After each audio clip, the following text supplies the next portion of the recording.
Muy buenos días, tengan todos ustedes. Les saluda Yanira Mendoza aquí en su programa Hablemos de Relaciones y Divorcio.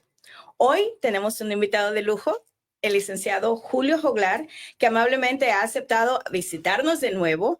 Y hoy vamos a hablar un poquito sobre su vida, su carrera y también pues vamos a hablar de los desafíos que el divorcio pues conlleva cuando no estamos preparados. Por eso es importante que nos informemos, que hagamos nuestra tarea, que sepamos para dónde vamos antes de tomar esa decisión.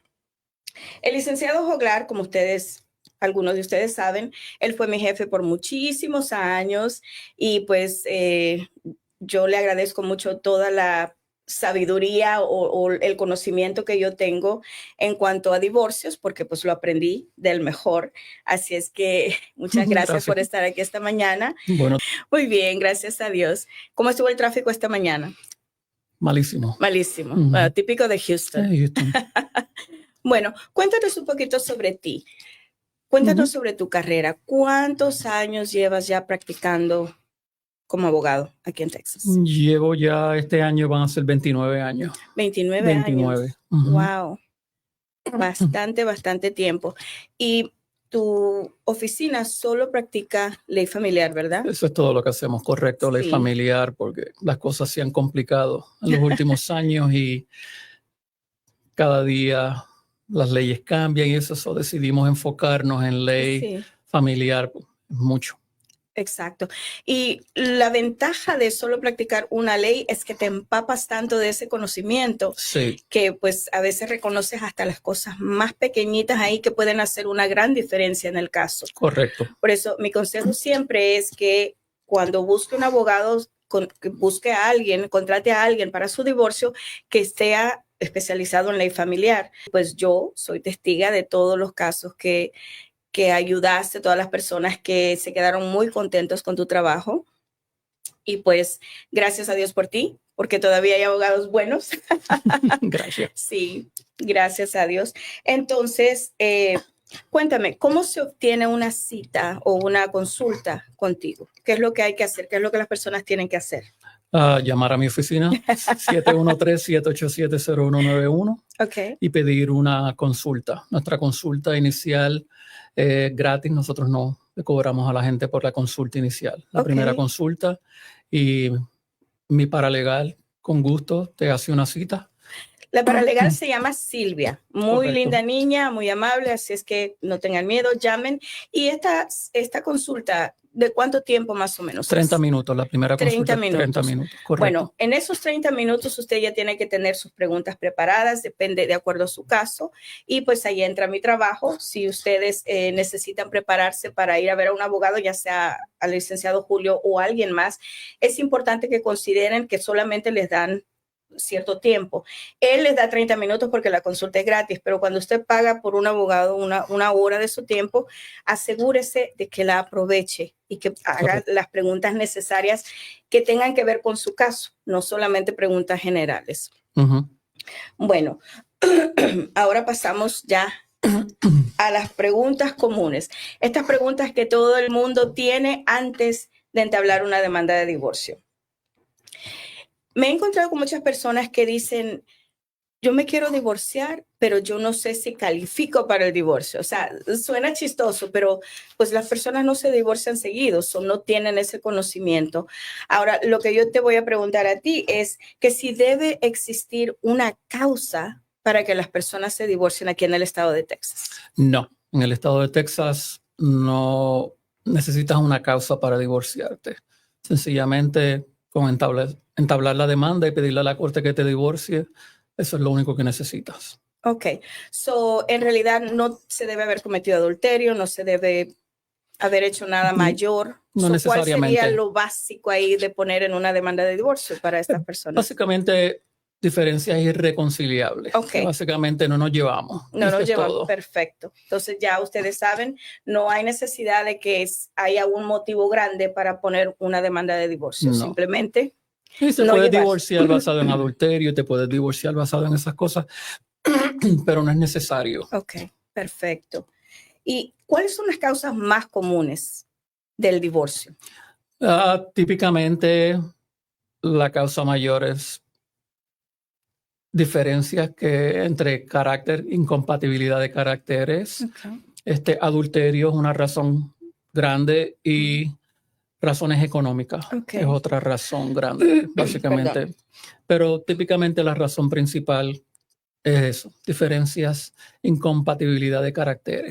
La gente no se lleva, empiezan a haber peleas, discusiones y sencillamente la relación se destruye. Se destruye.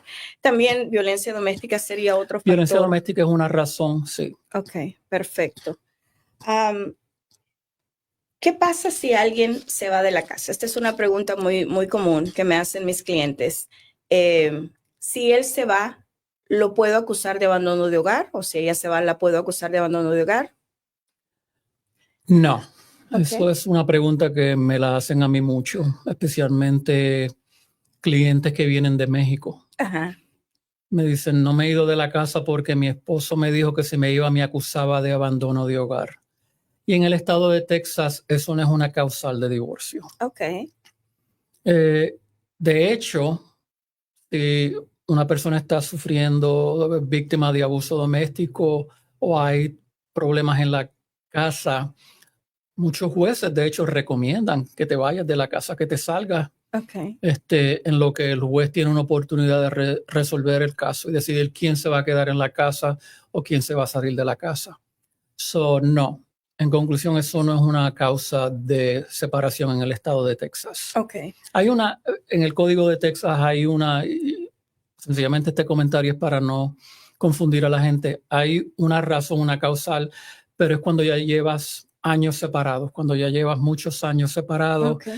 Pero la gran mayoría de gente que me hace esa pregunta es porque tienen problemas en ese momento y me dicen, tengo problemas, me quiero salir de la casa, pero mi esposo me dice que me va a acusar de abandono de hogar. No tengan miedo, eso no es una causal para divorcio. Si las cosas están bien feas entre ustedes, es mejor que, especialmente si hay menores, si hay niños, tú no quieres que los niños sean expuestos a esa situación. Llévense los niños y sepárense por unos días en lo que nosotros los abogados resolvemos y buscamos cómo mantener la paz durante el transcurso del divorcio. No hay ningún problema en que la persona siendo víctima de violencia doméstica se vaya con los familiares, amigos, shelters. No hay ningún problema. No hay problema. Pero sí que inmediatamente pongan esa demanda de divorcio para que le pongan un paro a esta persona que está molestando. Correcto. Muy bien. ¿Qué hay de cierto que la ley solo favorece a la mujer? No, eso no es verdad. A ver. De hecho, el Código de Texas, el Código de Familia de Texas específicamente establece que el juez no puede usar el sexo de uno de los padres en decidir lo que es en el mejor interés de los menores. Básicamente las instrucciones de la legislatura en nuestro sistema judicial es, hey, no importa si es el papá, no importa si es la mamá, no importa si es un hombre o una mujer, tienes que enfocarte en lo que es mejor para los niños. Y si lo que es mejor para los niños es que estén con el papá, entonces el juez tiene la obligación legal de darle la custodia al papá. Si es con la mamá, entonces se la dan a la mamá. Pero el juez no puede utilizar como criterio el sexo de los padres. Y en mi experiencia, en los 29 años que llevo practicando ley familiar, nosotros hemos tenido muchos hombres que ganan la custodia de los niños. Sí, de hecho tuvimos uno hace 2 programas atrás, Castanera, ¿te acuerdas de él? Sí. Él ganó la custodia de los niños y estaba muy contento con su trabajo. Y sí, es algo que nosotros hacemos todo el tiempo y muchos papás pelean la custodia y la ganan. Muy bien. Entonces, la creencia que solo las mujeres ganan custodia, un mito. Eso es un mito. Qué bueno, qué bueno. Gracias a Dios que es así, porque hay muchos padres allá afuera que ellos pues toman el rol de ama de casa y a la hora de un divorcio pues se les hace más difícil o más penoso para ellos pedir a la corte que se les otorgue custodia, que se les otorgue ayuda económica y todas esas cosas. ¿Qué les dices tú a esos hombres? Nosotros sencillamente miramos la evidencia, la misma evidencia que un juez va a mirar, y basado en esa evidencia nosotros entonces les recomendamos a la persona mira, es posible que el juez te dé la custodia a ti. En otras palabras, mujer y hombre es igual. La corte no mira que porque es hombre tal vez no le van a dar los beneficios que le dan a la mujer. Correcto. Muy bien. Entonces, si una de las partes, ya sea una mujer o un hombre, es ama de casa o amo de casa, yo no sé cómo se utiliza eso para los hombres, está sufriendo de alguna manera, digamos, un hombre, y necesita divorciarse, pero no tiene los medios porque tal vez la otra parte es la que trae el bacon a la casa, la que trabaja y ellos básicamente viven de lo que les dan. ¿Qué se puede hacer ahí para que la otra parte, la que genera más dinero, pague los gastos de abogado del que no tiene? Sí, esa es una pregunta muy buena. Es un poquito complicada la contestación a esa pregunta, pero al final la discreción la tiene el juez. Okay. Y el juez puede ordenar que la otra parte pague el divorcio, los gastos de abogado y todo eso, pero obviamente hay que pedir una audiencia con el juez y demostrarle al juez evidencia de que, número uno, la persona no tiene los medios de pagar el divorcio. Número dos, demostrarle al juez que como esa persona no tiene los medios de pagar un divorcio, si la persona no tiene representación legal, entonces los derechos de esa persona van a ser afectados negativamente. Yeah. Y tercero, obviamente, la otra parte, el otro esposo o esposa, tiene la facilidad de pagar los gastos de abogado de él, tanto como los tuyos, porque hay gente que dice, yo quiero que el otro pague el divorcio, pero el otro no tiene trabajo tampoco. No se Entonces, la mejor manera es que te busquen a ti, que miren sus opciones para ver si se puede hacer. Correcto, la mejor manera es hacer una cita con el abogado y básicamente exponerle la situación al abogado. Entonces el abogado te va a hacer ciertas preguntas y él va a querer saber cuál es la situación económica en tu casa, cuánto hace tu esposo, cuánto tú haces, por qué tú no trabajas, cuánto tiempo lleva trabajando. Entonces, basado en eso, el abogado decide si hay una buena posibilidad de que el juez ordene que él pague los gastos de abogado tuyos o no. Ok. ¿Qué les dices a estas personas que por ahorrarse dinero contratan solamente a un abogado? Típicamente la gente hace eso en divorcios de mutuo acuerdo y usualmente no es una mala idea después que la persona entienda que si por alguna razón hay un desacuerdo y el divorcio no procede de mutuo acuerdo, el Código de Ética Profesional requiere que ese abogado represente a la persona que lo contrató solamente. Ese abogado tiene una obligación ética de representar al que lo contrató, no a la otra persona. Okay. La persona tiene que entender eso. La persona tiene que entender que si hay un desacuerdo, ese abogado que está haciendo el divorcio de los dos, eventualmente no puede tomar el lado de ella, sino del que lo contrató. Exacto. Interesante. Pero obviamente hay muchas personas que hacen eso por ahorrarse dinero. Yo lo entiendo perfectamente.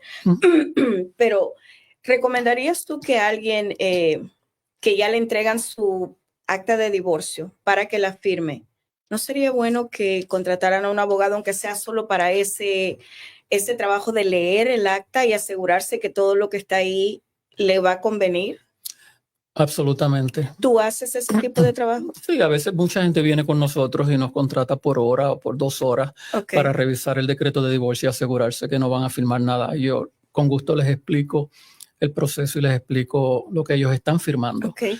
Y en ese caso, tú cobras por hora, tú cobras 1 o 2 horas, depende de lo que Correcto, dependiendo cuán grande es el decreto y si hay niños, si no hay niños, si hay propiedad, si no hay propiedad. De todas maneras, es muchísimo más barato que contratar a alguien solo para revisar. Bueno, en realidad, pues no es muy recomendable porque a la hora de la negociación posiblemente tomen ventaja de ti. Y si hay algo en el decreto de divorcio que tal vez no te conviene, pues tú le vas a decir, mira, esto no te conviene, eso van a tener que contratarte a ti o negociar ellos solos con la persona que creó ese documento. Sí, ¿correcto? Sí, mi recomendación es que si hay un divorcio con niños o con propiedad, que se busquen representación legal. Yes. Porque esos son divorcios más complicados y ahí es que la gente puede perder derechos y perder muchas cosas que podrían haber ganado si tuvieran representación legal. Exactamente. Si uno no tiene niños y no tienes nada de propiedad, quieres hacer un divorcio de mutuo acuerdo, pues en verdad no hay mucho que perder. Está bien. En ese tipo de situaciones yo entiendo y está bien. Pero, por ejemplo, yo he visto gente que quieren hacer un divorcio de mutuo acuerdo y la otra parte se contrata el abogado y llegan con una orden final para que se las explique. Y hay niños. Y las cosas que yo veo a veces son malísimas. Bueno, de hecho, recuerdo en los años que trabajé contigo, llegó una señora con un decreto de divorcio donde supuestamente quería saber cuánto child support le iban a pagar y resulta que ella tenía que pagar el child support porque al señor le habían otorgado la custodia y ella ni cuenta se había dado. Es muy importante que revise sus documentos. Lo más importante es que contrate al abogado para que le ayude a revisar esos documentos, a negociar su caso. Correcto. Y pues hay que tener mucho cuidado con eso. Wow. Tremendo. Bueno, vamos a pasar al departamento de la infidelidad. Yo sé que pues, si mal no recuerdo, la mayoría de los casos que más se me vienen a la mente, era por adulterio. Muchas personas llegaban a la oficina cuando habían descubierto que la esposa los estaba engañando. Entonces, ese es un departamento bien grande en cuanto a divorcios, o sea, la infidelidad. Ahora, las preguntas que yo tengo, ¿es importante la evidencia? O sea, ¿qué se constituye como una evidencia para demostrarle al juez que él está siendo infiel? Bueno, en el estado de Texas. Ella, perdón, no solamente lo sabe él o ella. En el estado de Texas, la definición de infidelidad es básicamente que tú has tenido relaciones sexuales con otra persona que no es tu esposo o esposa. So, desde el punto de vista evidenciario, es importante tener esa evidencia. Okay. Tú tienes que tener esa evidencia de que esta persona ha tenido una relación sexual con esta persona. Eso a veces no es tan fácil como la gente piensa. A veces la gente viene donde mí y me dice, mire, abogado, yo sé que él tiene una novia. ¿Y cómo tú lo sabes? Bueno, porque cuando llega a casa huele a perfume de mujer. Ok, desde el punto de vista evidenciario, eso no va a ser suficiente para establecer una causa de adulterio. Ahora, si por ejemplo, por otro lado, viene la señora y dice, él cometió adulterio. ¿Cómo tú lo sabes? Porque tiene una niña con la señora y la señora en estado de embarazo. Obviamente, eso es evidencia fuerte de que, de que está cometiendo adulterio y eso cambia las cosas. Lo importante es hablar con el abogado y ser una persona objetiva. Entender que sencillamente porque tú tienes el presentimiento, la sospecha, eso no necesariamente va a convencer al juez de que esa persona cometió adulterio, porque la persona puede tener sencillamente una relación con otra persona y a lo mejor tú sabes que está cometiendo adulterio. Yo lo sé, el juez lo sabe, pero al final el juez tiene que basar su decisión en evidencia. En la evidencia. Y si no hay esa evidencia de relaciones entre esas dos personas hasta ese nivel, entonces va a ser bien difícil convencer al juez de que hay adulterio. ¿Y qué tal los famosos textos? Eso, volvemos a lo mismo. Al final, a veces los casos de adulterio es un grupo de mucha evidencia. O sea, tú tienes que ver la totalidad de la evidencia. Si tú tienes, por ejemplo, un detective que está siguiendo al señor y encuentra que está pasando las noches en la casa, y en adición a eso tienes textos donde él básicamente se están diciendo te amo, anoche la pasé tremendo contigo y todo eso, pues cuando tú sumas la totalidad de toda esa evidencia, entonces puedes crear un caso de adulterio. ¿Ok? Ahora, a veces viene gente donde mí me dice, mira, yo sé que él está cometiendo adulterio. ¿Cómo tú lo sabes? Porque tengo un texto. Y el texto sencillamente dice, gracias por anoche hablar conmigo, fue un placer estar. Y sencillamente no hay ninguna otra evidencia de que las personas están teniendo una relación íntima. Sencillamente uno puede asumir que pudo haber sido una amistad o una cosa fuera de de una relación amorosa, entonces ya eso es más dificultuoso. ¿Y qué tal si a esos textos les agregan fotografías? Bueno, si hay fotografías y las personas están en situaciones comprometedoras, bueno, obviamente ya la evidencia se pone más fuerte. Correcto. Perfecto. Bueno, ya ustedes lo escucharon. Esos textos no son fuertes o poderosos, a menos que vayan acompañados con fotografías, que hay muchas personas que descubren esas fotografías desagradables de terceras personas en su relación. O con admisiones. A veces yo he leído textos donde la persona le admite a la otra persona, persona que están teniendo la relación, donde admiten que sí, que están, te amo, te quiero, y anoche fue una noche, me encanta hacerte el amor o lo que sea. Y cuando eso está en texto escrito, es una admisión y eso puede ser evidencia fuerte. Me encanta que estés trayendo esa palabra admisión. ¿Qué si la esposa o esposo le manda el texto? Yo sé que me estás engañando, yo sé que anoche estuviste con fulano de tal, y esta persona dice, sí, ¿y qué? Sí, ¿y qué? Ok. Dependiendo el contexto. El contexto de la conversación. Si la mujer dice, o el esposo dice, sí, ¿y qué? ¿A qué esa persona le está respondiendo? Sí, ¿a que anoche estuve con otra persona? ¿Cómo estuvo con la otra persona? ¿Estuve con la otra persona comiendo en un restaurante y discutiendo negocios?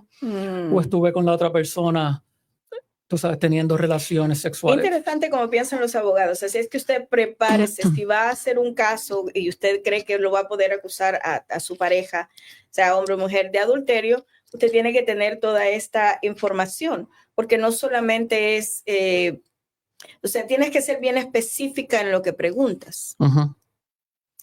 Sí, tienes que, y por eso al final lo mejor es siempre dejar que el abogado, confiar en el abogado y dejar que el abogado lea la evidencia, vea lo que tú tienes, y entonces él te da su opinión profesional.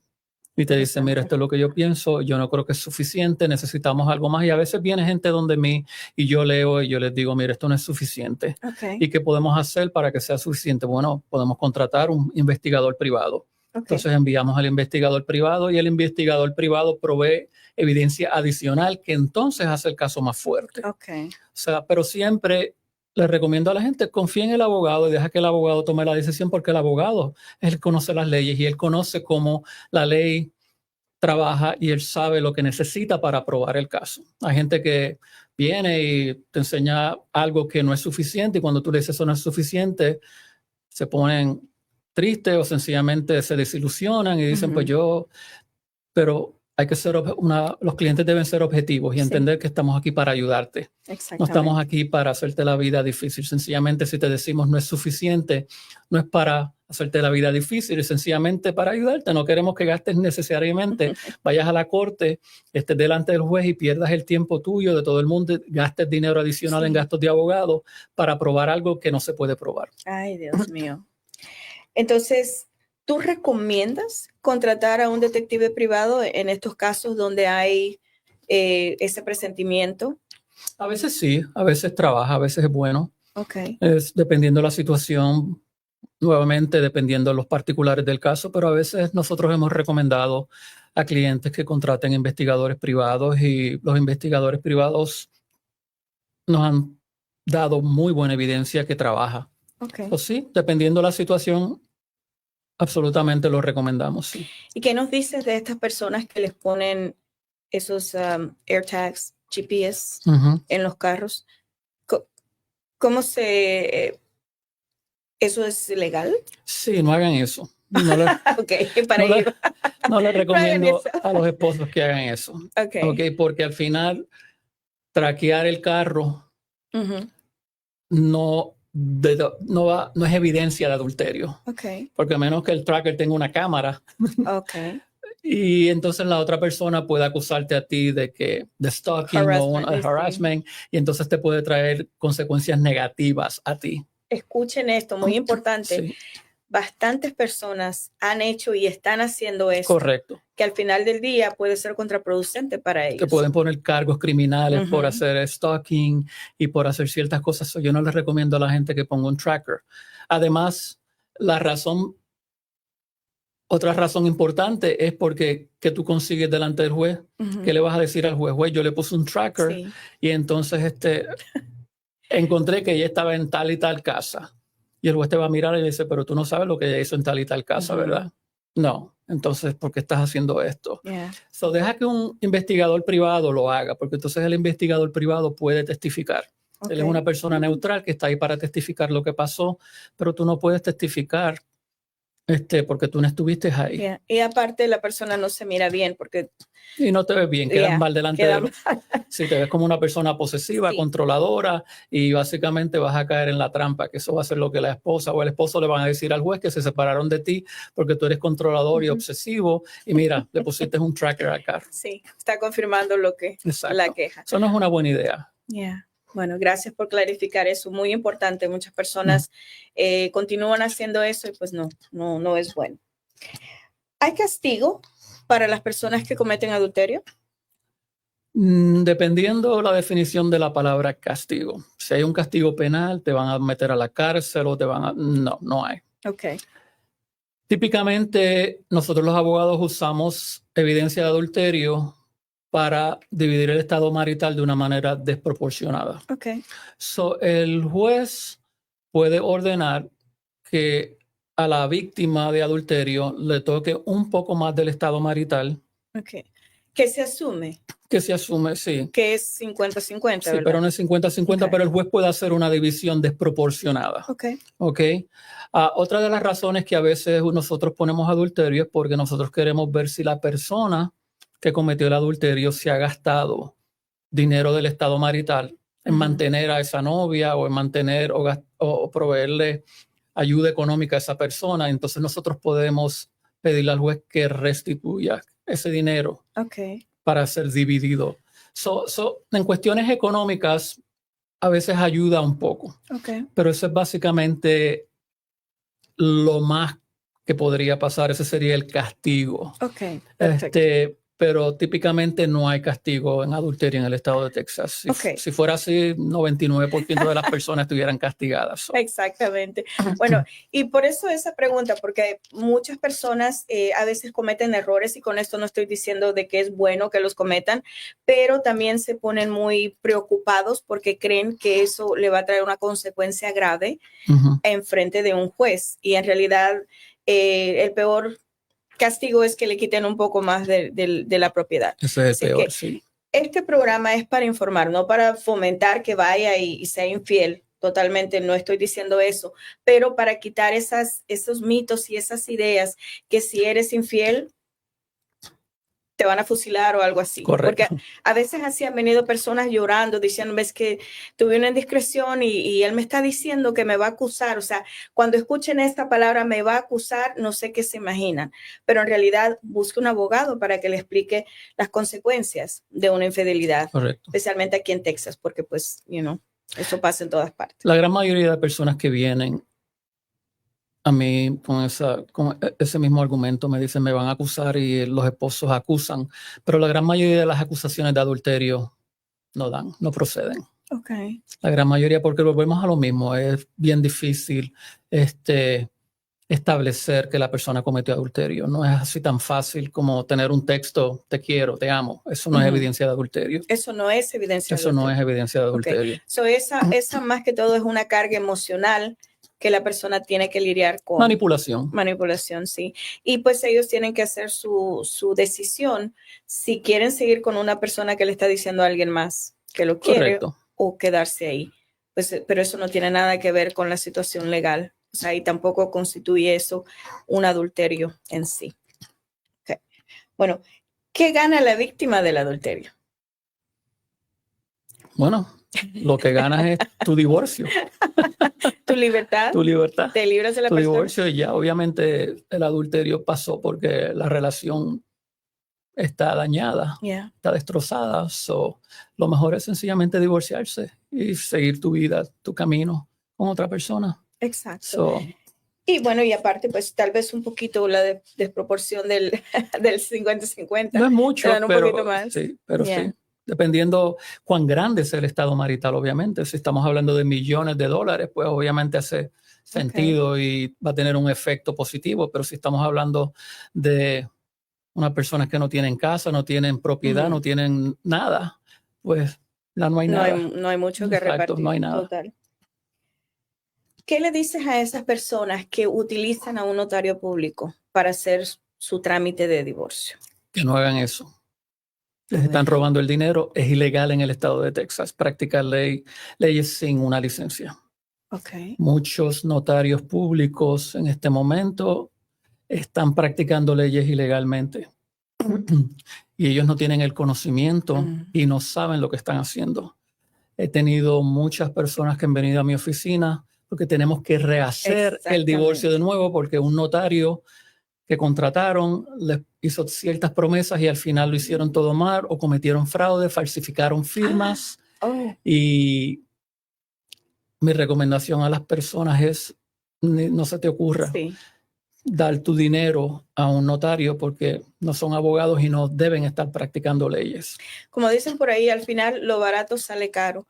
Por ahorrarse un par de pesitos, a veces se les complican las cosas. Yo recuerdo cuando trabajaba contigo que tenías que arreglar cantidad de papelería y, como dices tú, empezar de cero. Correcto. Con el caso porque algún notario pues había radicado la demanda o no la había hecho bien o el decreto de divorcio era un desastre y es complicado, o sea, es complicado especialmente a estas personas que tienen niños porque hay reglas en cuanto a manutención, en cuanto a las visitas que son tan confusas.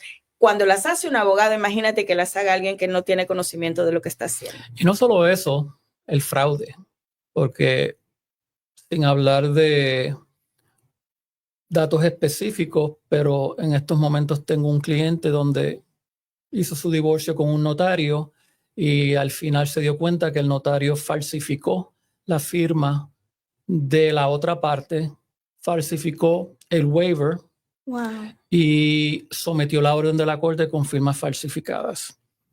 Y obviamente el divorcio no tenía ninguna validez, pero más importante que eso, la persona que me contrató tenía miedo de que a ella fuera quien le echaran la culpa de haber falsificado. Y la persona fue a hablar con el notario para que rectificara la situación y el notario se desapareció. Era una operación, le cobraron un montón de dinero y por la noche el notario se desapareció. Dios. Okay. Esta señora perdió todo ese dinero, tuvimos que establecer el divorcio de nuevo y ella tuvo que empezar desde cero. Mi recomendación a las personas es no hagan divorcios con un notario. Los notarios no son abogados, no están licenciados en el estado de Texas y lo que están haciendo es ilegal. Okay. Ya lo escucharon. No contratar notarios públicos para hacer su divorcio porque al final le va a salir más caro, se le va a complicar las cosas de una manera que hasta puede perder sus hijos en el sentido de que le pueden dar la custodia a la otra persona, porque sí son confusos. Yo recuerdo que esos me daban tanto dolor de cabeza. Sí, lo que la gente tiene que entender es lo siguiente. En el estado, por ejemplo, en países como en México, un notario es un abogado. Sí, total. Exacto. Entonces, pues esta gente viene de México y asumen que porque un notario público aquí en Houston o en Texas, una persona es notario o notaria, que también son abogados. Exacto. Y no es cierto. En el estado de Texas, un notario no necesita ser abogado y de hecho no necesita ningún nivel de educación. Cualquier persona puede serse notario. ¿Okay? A veces tú vas a los bancos y secretarias o gente que trabaja en el banco son notarios y no son abogados. La gente viene de México con esa idea en la cabeza y estos notarios usan eso para confundir a las personas y asegurarse de que las personas le paguen, le den lo que ellos piden y fraudulentamente inducen que tú contrates los servicios de ellos. Acuérdense de eso. Es bien importante que entiendan que en el estado de Texas los notarios no son necesariamente abogados. Exactamente. Ya, hay que poner mucha atención con eso.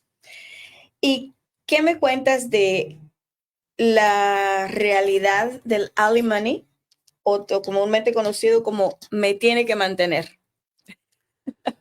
Pues buena suerte, porque en el estado de Texas es el peor estado para conseguir eso.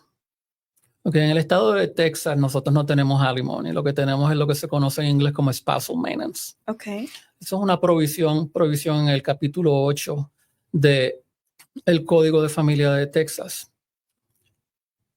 Hay ciertas provisiones, pero la principal en cuanto a mantenimiento de un esposo o una esposa es una provisión bien difícil de conseguir. Mucha gente asume o me dice, mira, a mí me contaron que yo llevo 10 años casada y que mi esposo me tiene que mantener porque llevo 10 años casada.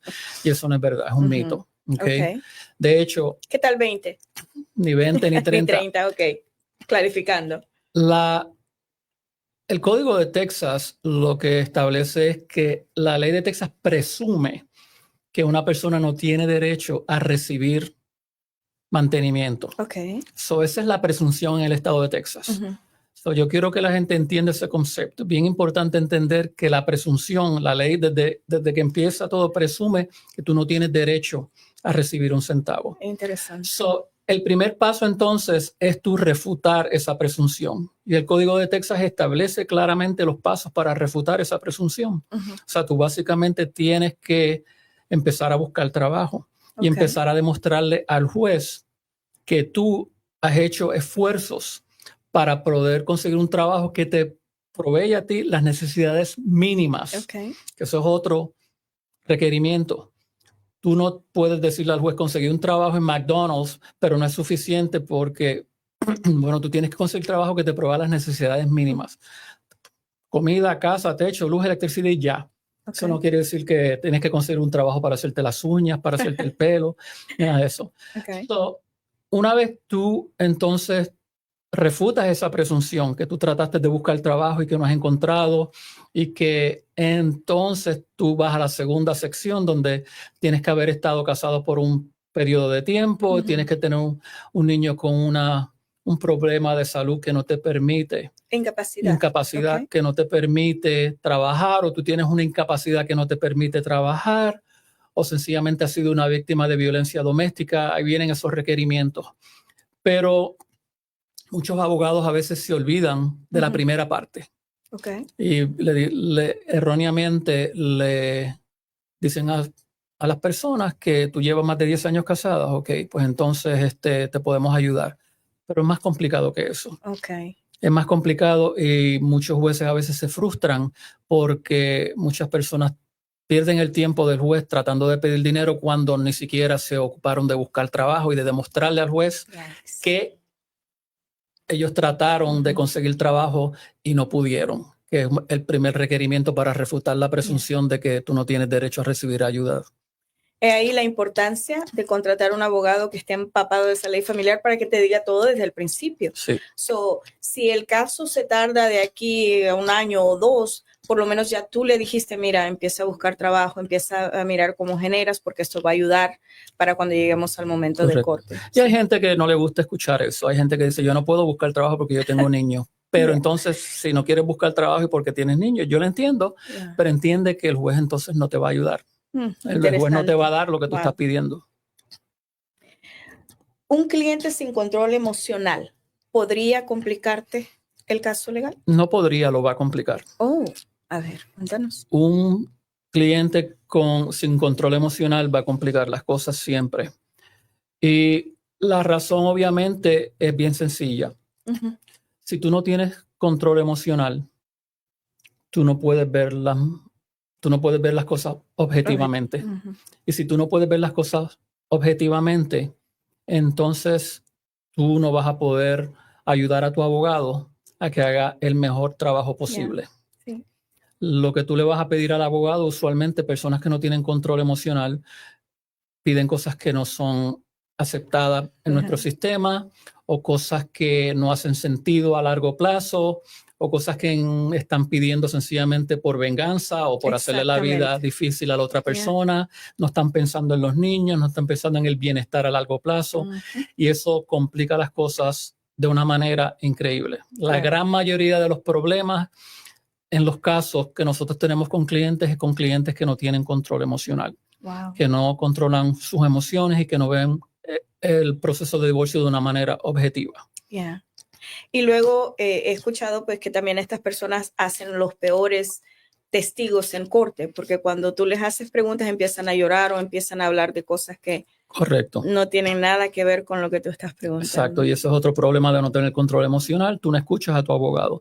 Cuando tu abogado te prepara para ir a la corte y testificar, tú entonces empiezas a añadir cosas que no tienen que ver al caso.